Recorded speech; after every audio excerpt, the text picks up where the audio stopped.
Assalamu alaikum wa rahmatullahi wa barakatuhu. Yau muna 20 ga watan Sha'aban, hijira 1445, wanda ya zo 1 ga watan March shekara ta 2022. Ina daga nan jihar Kaduna, inda muke gabatar da taro da 'yan majalisa ƙarƙashin jagorancin sifika yadda za a gabatar da doka wacce za ta wajabta yin gwajin lafiya kafin aure a jihar Kano, kamar yadda jihohi da yawa a Najeriya wato suka irin wannan doka. To ɗazu sai na ji wasu jawabai suna ta fitowa daga jihar Kano waɗanda a gaskiya sun kashe min gwiwa.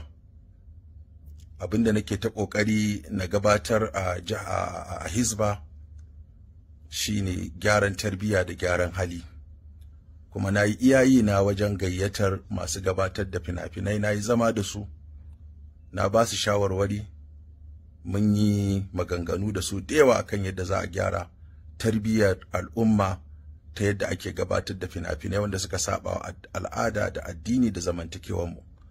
Haka na kira 'yan TikTok, na kuɗi na a cikin ajihuna da mataimaka na, muka haɗa kuɗi, muka ba su kuɗin data da kuɗin mota, muka zauna da su, muka yi shawarwari.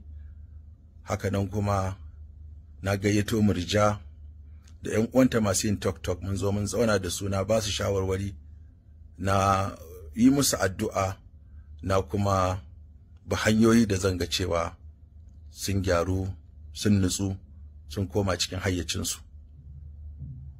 To daga nan kuma waɗanda ba su ji ba sun ci gaba da yin abubuwan da suke yi waɗanda yake ɓata tarbiyya, yake ɓata halaye, kuma mun yi iya ƙoƙarinmu mu ga cewa mun yi abin da ya kamata.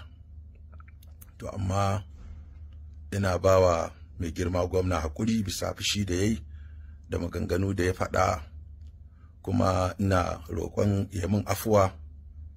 Na sauka daga kan wannan mukami da ya bani na Hizba, kuma ina masa addu'a, ina masa fatan alheri.